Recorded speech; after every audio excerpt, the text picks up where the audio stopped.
Welcome, everybody, to the Living Your Career show. My name is Roisin Duffy. I'm a director at Blue Sky Careers. Our theme today is confidence all that is cracked up to be when you're trying to make a success of your career? Research would suggest that confidence is a good predictor of success. Yet people like Warren Buffett, Bill Gates, Elon Musk, all shy, all introverted, and look at the success stories they are today. So what is confidence? How essential is it? And how do we make whatever confidence we have work for us? And today we find out from a very special person. Her name is Kylie-Ann Kobelt. Welcome to the show first, Kylie. Thank you for joining us today. And thank you for having me. I'm very excited to be here. So Kylie is a small town farmer's daughter. And I remember looking at Kylie's bio. I think the town, Kylie, if I'm not mistaken, was 75 people. That's correct. A little town called Dark Peak in the centre of South Australia. So Kylie decided at the ripe old age of 21 or 22 that she was going to head for the big smog. So off to Melbourne she went. And she became what we would call a beauty entrepreneur. So she has bought a number and sold a number of businesses over the last 20 years, beauty businesses. She is known as the solutions creator, or she's the confidence giver.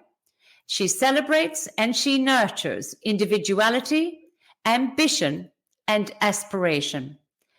Kylie is NLP Master Practitioner, and she would credit that with transforming her life. And we'll talk a little bit about that. She is a business trainer, a business and individual trainer and coach. Her job, as she sees it, is to figure out what those underlying issues are, to bring awareness to the underlying issues, to look at what is causing any performance blockers that you might have, to declutter ambiguity, and to reset floundering confidence.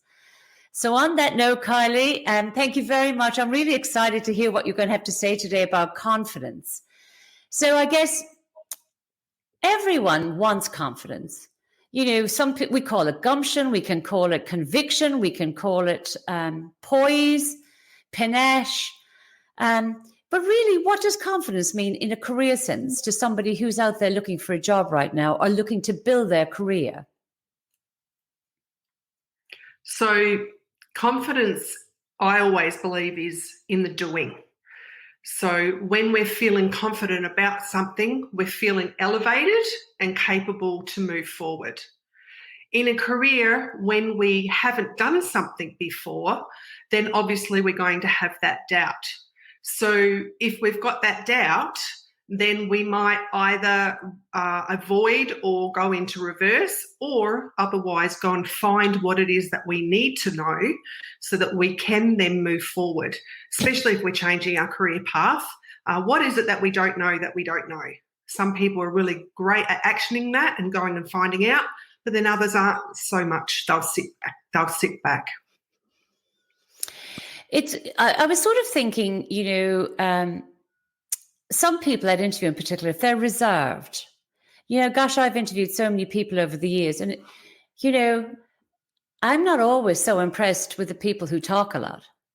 I'm probably impressed with the people who say what they have to say very intelligently and in a structured and evidenced way, but in a very natural way.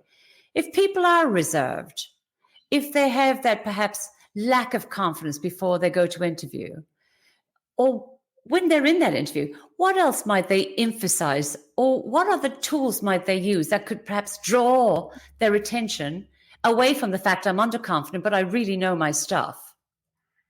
I think it always goes back to preparation. If we don't believe that we're actually good at something, or we don't think that we're going to be successful at something, then we are focusing on not being, rather than going for finding out what we need to know about that interview. So, looking up their website, finding out more information about that person. And yes, if you are a little bit more quieter, one of the key tips I always recommend is to ask more questions, show that you're interested, rather than being interesting, based on what you just said then as well. A lot of people can talk and show their confidence through their talking, but are they actually really listening, and are they showing that they're interested? And I think that's the difference. I guess you were saying a while ago, well, actually, this was during the week, we were talking about the importance of awareness. And you said, to be confident is to be aware. Can you explain to me, perhaps, the relevance or the importance of being aware linked to confidence? Okay, so with awareness, we kind of throw that word around quite a lot. You've got to be present. You've got to be aware.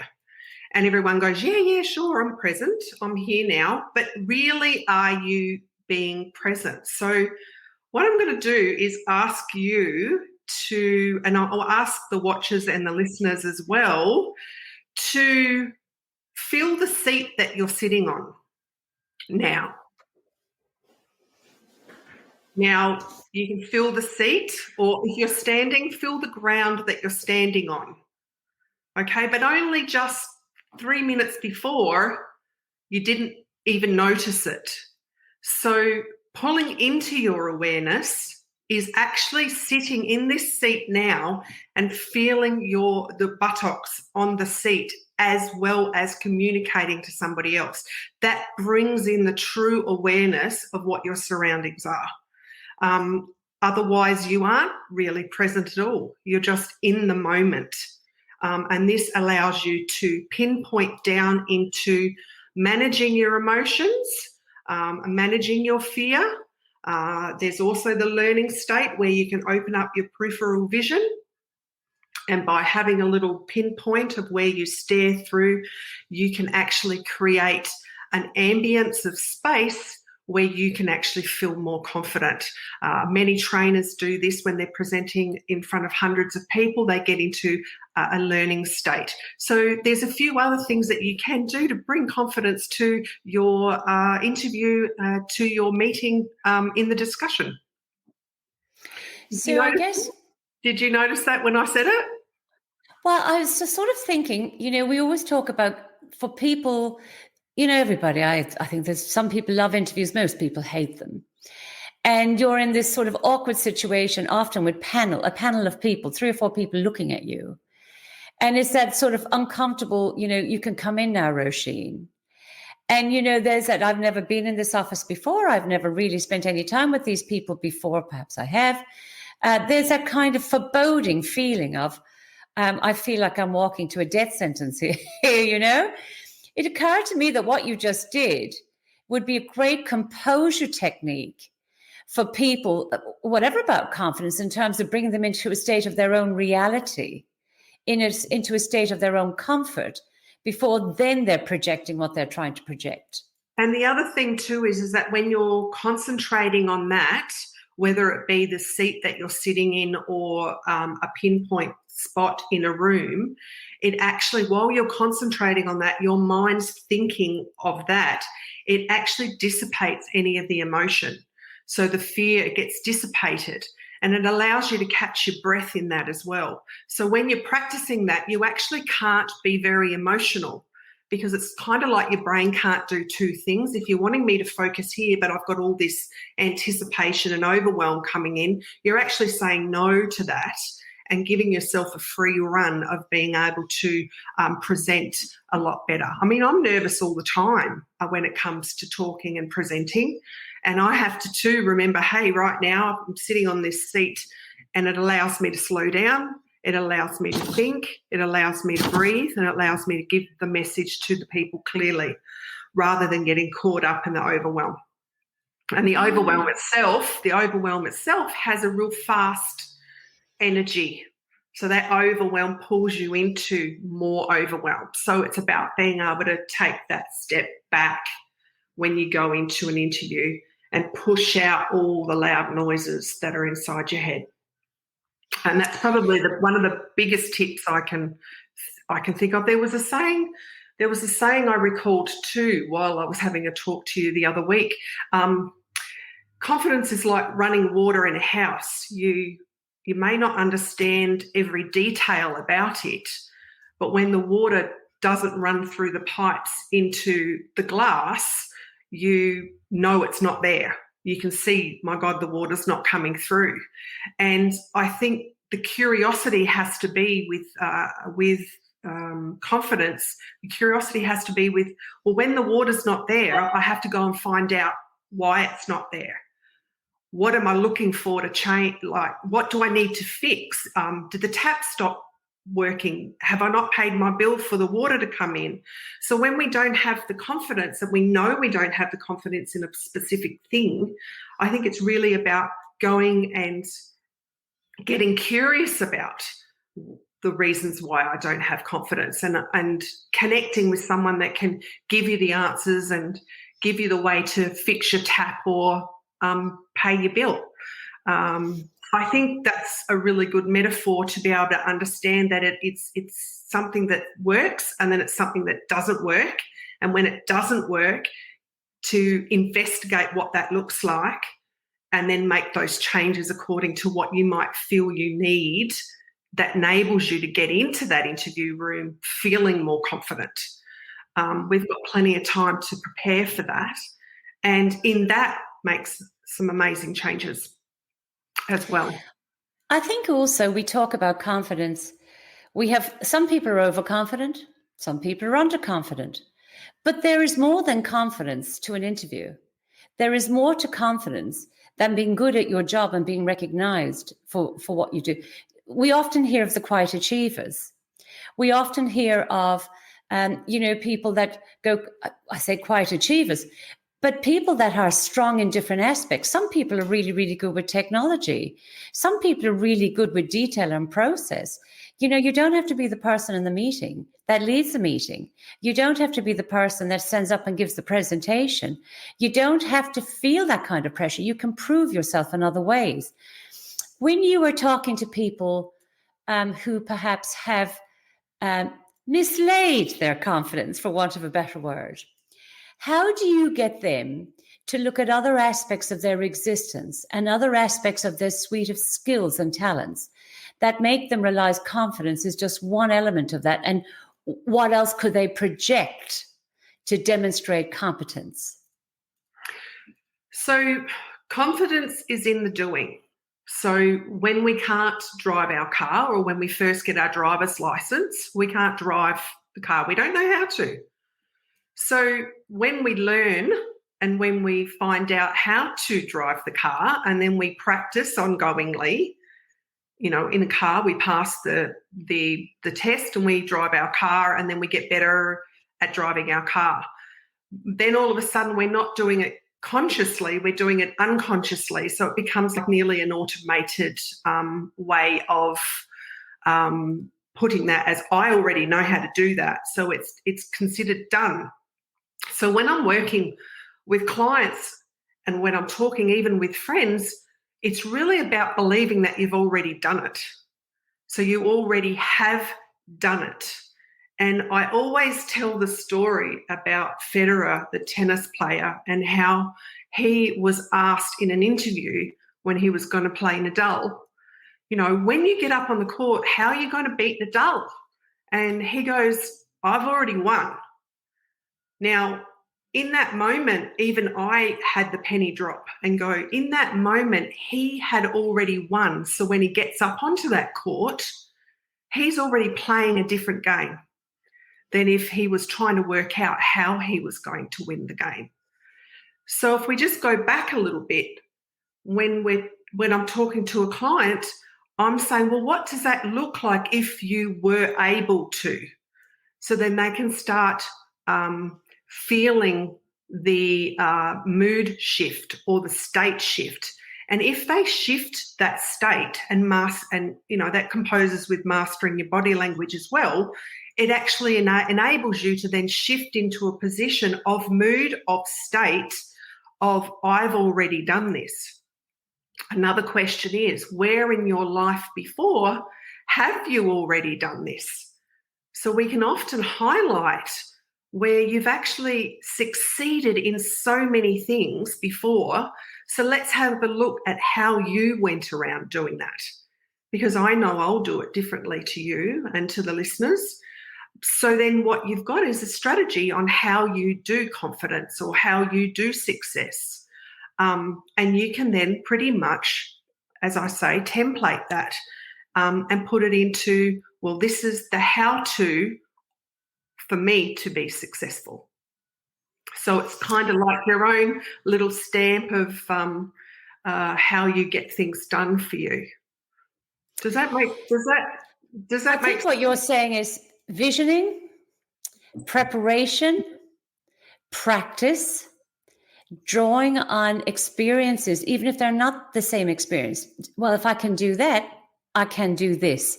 So you've got to find within yourself, if you've got lost confidence or floundering confidence, you've got to go back to the stuff that you're good at and the things that you've achieved, you're saying, and really use those to fuel your fire.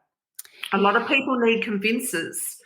The thing is, if you go back and see where you've already done it, that's the biggest convincer that you can actually lean in on. Some people look for external convincers. Some people focus in way too much on how they're feeling, like I feel heavy-chested, or I feel like I can't talk, I'm all choked up around my throat.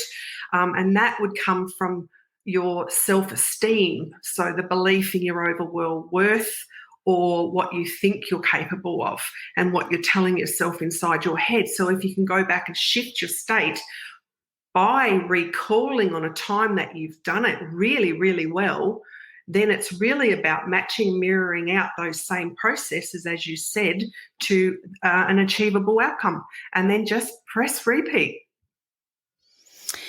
It's interesting. You've obviously worked with a lot of individuals because you're the solutions creator. You know, they've got businesses and their businesses may be floundering because their confidence isn't all that it could be. Or perhaps, you know, individuals who, I know you probably do a lot of work in mental health. You do a lot of work in all sorts of different situations. But for obviously the purpose of what we're doing today, it's really about job seekers. It's really about building careers. It's about being true to yourself in terms of the things that you want and need from your career. But do you believe leaders are born confident? Or do you believe, you know, these are traits that are developed? And you know, a lot of people say, oh, you know, naturally extroverted. It's probably always that way. Great at communicating, a real natural. I mean, do you believe people are born with those skills from the leaders and the individuals that you talk to? I believe that they're born into families that have already been exposed to that sort of brilliance or that excellence or that achievement. I believe that we are a certain percentage of what our home life was like when we were being brought up. We might have had a mother that was reserved and a father that was quite extrovert, so we pull differently from each parent. We might have had a really amazing mentor, a sports mentor or a uni mentor that we were able to draw from. As a child, we watch everything around us and we draw from all of those things, and it's those that constitute who we are as we're growing up. But then we have life's changes. We have parents that are, as my son says, they're tiger parents, where they're on them all the time to play the piano, and they're not even allowed to make one little incy mistake. But then there's parents on the other side that embrace their child from falling over and say, well, what did you learn this time? Well, I shouldn't run so fast, otherwise I won't fall over. So we are sculptured to a degree on what it is that we're able to do through our influences as growing up as children. But then something happens and we become more conscious and more aware of that. If we make a mistake, it will have different loads of confidence. So to go back to your question, I would say overall, I don't believe that anyone's physically born to be super confident. I think there's types of confidence. There's confidence where a person may be very focused and driven by results. So they've got a type of confidence. There's the person that's extremely influential and optimistic, and they light up a room like a sunflower, and their confidence sits inside that brilliance. I believe that people that are more quieter, more reserved, They love to build their confidence with their tribe and having the right people around them. And then there's the conscientious, confident person that is really confident once they know the process or the how-to. And then there's so many in-between people that adapt accordingly based on the situation, or the surrounding or the environment they're in, what levels of pressure there are. So I think your level of confidence or your capability of being confident can also be very adaptable by your natural state, versus that if you go into a networking environment, you adapt and your confidence will adapt accordingly to who's in the room. So, yeah, I think that it can be developed. I believe it can be grown, certainly teachable. But again, the confidence is all in the doing, and finding out, well, what is it that you're not doing that if you did do it would have you be more successful in your career and in your interview processes, and going back to that curiosity of finding out what that is. I remember working with an amazing woman. She had a double degree. She passed with honours, yet she was stuck working in a retail clothes store. And she came to me going, I just want to do this, but I just don't know how to get there. And the journey is very much about going from A to Z, but you've got to be really clear on what Z is. So we got really clear on what it was she wanted to do, how much money did she want to make, how many hours did she want to work, what would that do for her if she had it, building up the why even more so that she could get herself into the position to take those next steps to go for that job that she wanted to go for and follow that career. Of course, there's increments.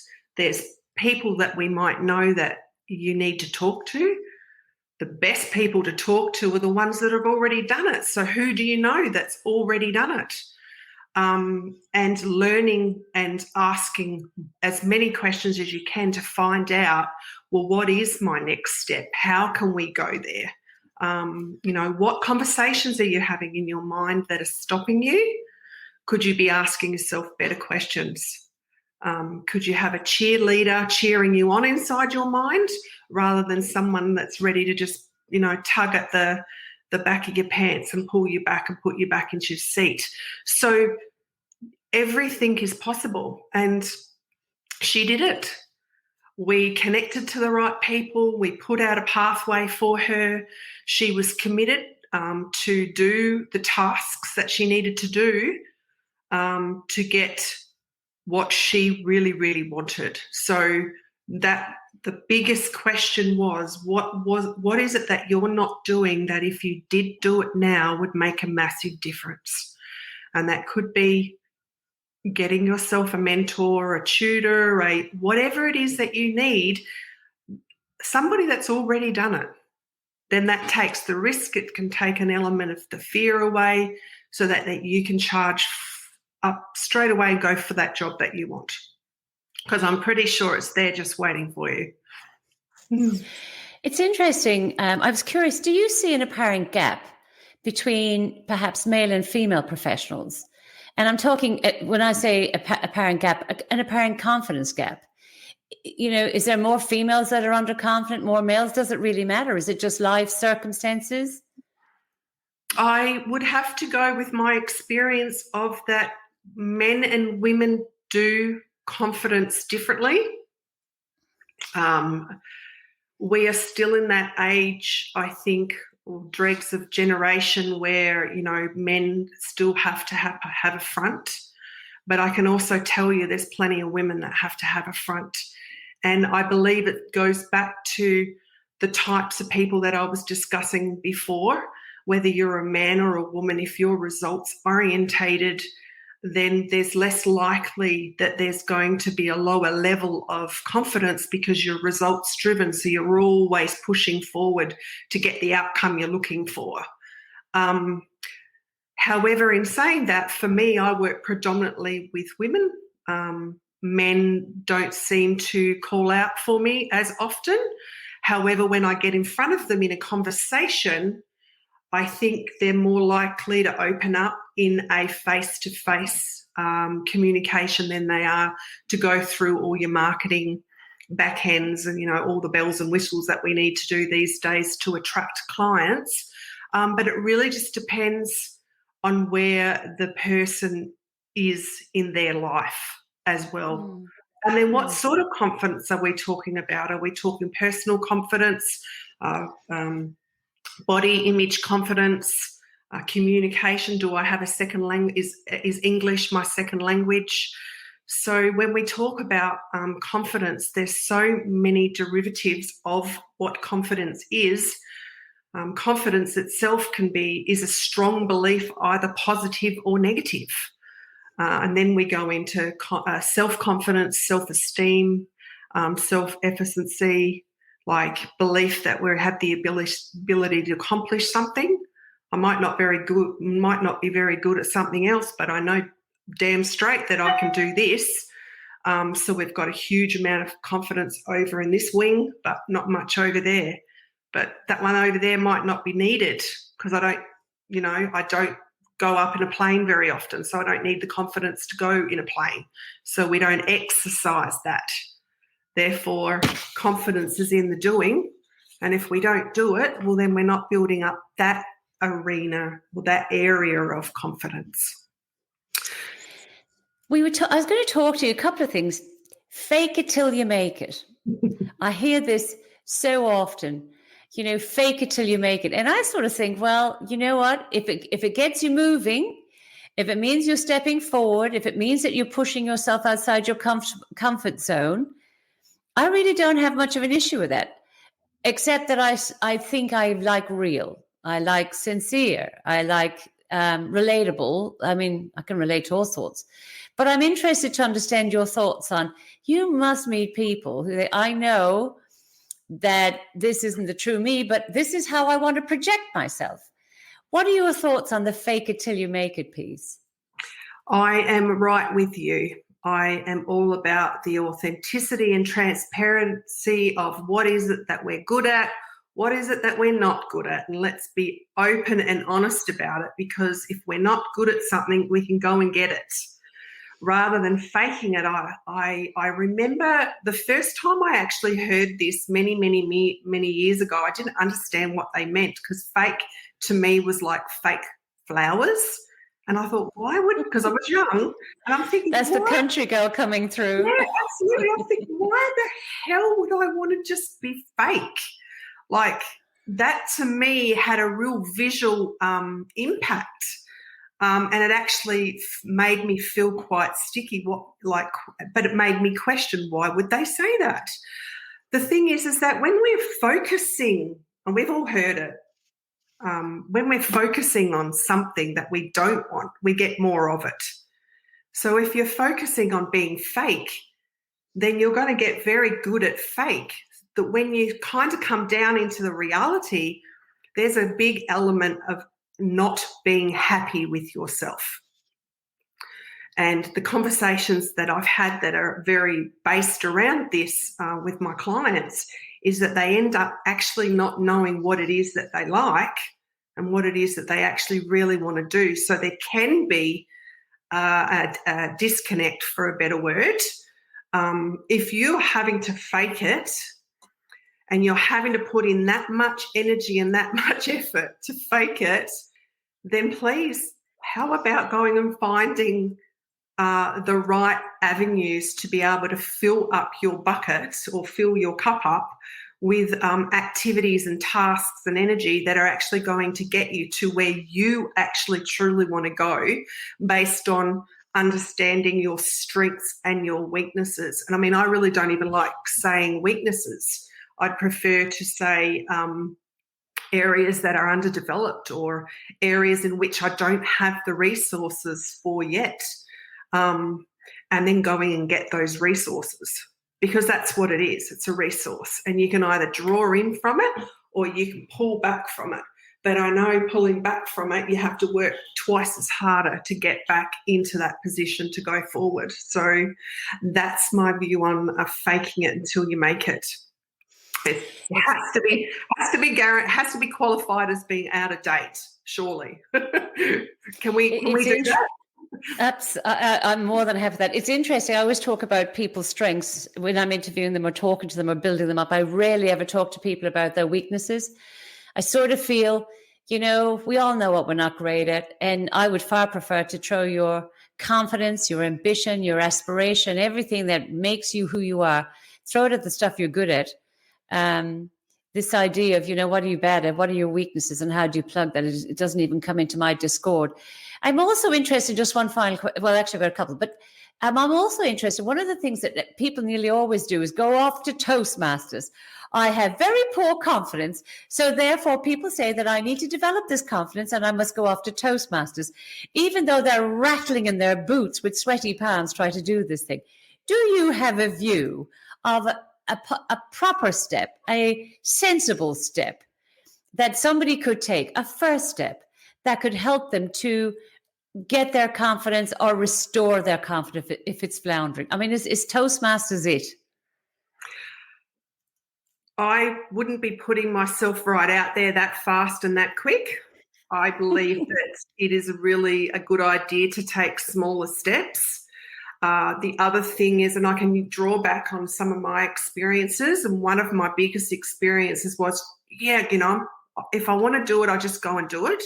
I didn't realise just how much lack of confidence I had getting in front of a video and talking to people. I mean, I do even struggle doing podcasts in this environment as well, purely because that there's something underlining that stops me from feeling confident. But the best way to do it is confidence is in the doing, but doing it in bite sizes. So practicing little things like going to a birthday party and getting up and saying a speech of just saying happy birthday and thank you for so much for having me, like little bite sizes of pieces of putting yourself out there and stepping out of your comfort zone. With the video, I just went in there full-fledged and got in front of this huge, massive camera, and I had to remember all my words, and I was like a possum in a spotlight. What I did learn quite a few years later was just getting your video, your phone in your little, what is it, the thing it sits in, get it in there and just sit in there and have a teleprompter, practicing speaking in front of it. So you can also do that as well as making out someone that you know that you really, really have great rapport with and that you really appreciate, and you know that they're a big supporter. Make out that person is in the room. Make out that person is behind the camera or in the podcast room with you. And that itself, if you're focusing, going back to something I mentioned earlier before, if you're focusing in on that person, it helps to settle down the rest of those nerves as well. But bite sizes, Toastmaster can set you up from never not wanting to do it before to do it again. But come into it bite sizes. I do believe that there is classes and that you can do that give you the stepping stones in. But if you don't have the confidence and you've got internal dialogue and limiting beliefs and limiting emotions, then they're in an unconscious state. Sometimes we can only make the best of those in a conscious state by practicing and by doing. Alternatively, I work with my clients with NLP, which is neuro-linguistic programming. So we actually work with that unconscious realm to make the changes at an unconscious level. So we can identify, release, and then come up with some new strategies of being able to do it differently. So you can always work with somebody that have those qualifications as well, which is kind of a little bit of a segue, but it is available to people to build up their confidence. We need to wrap up. We've the things that kind of strike me about my conversation with you today, Kylie-Ann, is that you actually make me think about things that I take for granted, that I am probably confident. I wasn't always confident. That whole idea of, preparation, I think that applies to anything. I think preparation equals results. I think the awareness that you're talking about, look inside yourself and understand why. Role modeling, as you said yourself, if it's not something you're comfortable with, and also practice the doing to build the confidence. And I think, there is just so much for what you've shared with us today. And also you've shared it in a structured way with a natural flow that when you actually think about it, it makes sense. And I'm going to say this to anybody tuning in at home or at work. Confidence, I would look confident to a lot of people, but I rattle inside just the same as anybody else. And I've got to do my preparation just the same as anybody else, because if I'm comfortable with my material, I'm clearly going to look a lot more confident in the way that I'm presenting it. And if you listen to Kylie-Ann today, she was nervous coming on this podcast. And, I said to her, you're an expert in your area. You need to share that knowledge with people. And I'm very grateful that you did, Kylie-Ann. So thank you very much for coming on the show. And thank you very much for having me. And confidence is in the doing, isn't it? So here I am. And it is always gets easier. And that's a very good point. So take those first steps, perhaps take yourself marginally and in incremental steps outside your comfort zone and start building your confidence. The Living Your Career show airs every Tuesday and Thursday, Brisbane time. I'm going to bid farewell from Kylie-Ann and from myself. Thank you. And until we catch up again next week, keep living your career as only you can. Good day, everybody.